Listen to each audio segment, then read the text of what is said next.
In a rural area recently, particularly since the pandemic, you might not be surprised to know that services in the countryside are at an historic low. That is the damning verdict of the County Council's network, which represents rural authorities in England.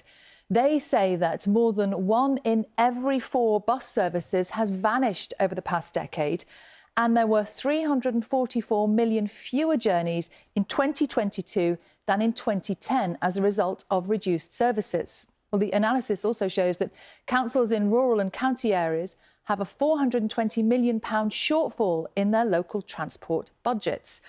Well, what is on the increase is bookable services, typically a minibus, which only operate when and where users have requested them. Our transport correspondent Katie Austin spent the day on a so-called demand response service in Wiltshire. Mid-morning in Pewsey in Wiltshire. Driver Andy is on the move, but this isn't a bus or a taxi, it's something in between. There's no fixed timetable and passengers have to pre-book their journey. Good morning. Morning. All right? Okay, yeah. Like Julie, who's been using it every day for 3 weeks to visit her husband in hospital. I don't drive, so it's the only way I've got to get into the Savernake Hospital each day and each evening. I really don't know what to do without it, yeah. On this journey, stops included the hospital, a railway station and a supermarket. Thank you very much. Bye for now, see you again. Bye. All our bookings are done either on an app or phone bookings. So the route literally is dictated by how many people have booked on that day? Exactly right. We do not know from the moment you get on the bus to the moment you get off how your whole day is going to run. Every day is different and every passenger is different. We have from school children right the way through. This morning we had a gentleman who was in his 90s. For most people on board, this is the only option for getting around. This service started in the summer, funded by a pot of money from central government. A change of driver and we're on to the afternoon shift. Rosie got on in Devizes town centre. I've been doing some shopping, yes. I mean, I've started my Christmas shopping, you see. It's a beautiful sunny day, but yes, everywhere tells you start now and get ahead. It keeps everybody in the villages sort of in touch with what's going on, because I can be quite flexible about going out for fun, then it works very well. You just have to check on the times that the buses are running and fit yourself around then. I think if you were going out for an appointment, you probably have to plan ahead a bit more.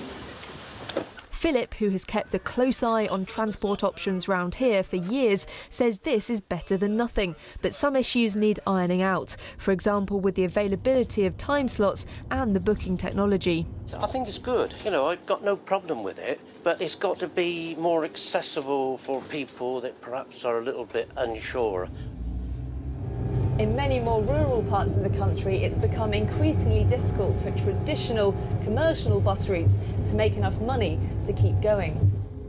A group which speaks for county and rural councils across England says 3/4 are now rolling out so-called demand-responsive transport like this, often to fill gaps left by bus services disappearing.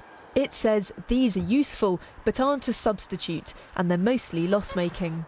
Most councils will only be able to operate these long-term if there is continuing subsidy from government.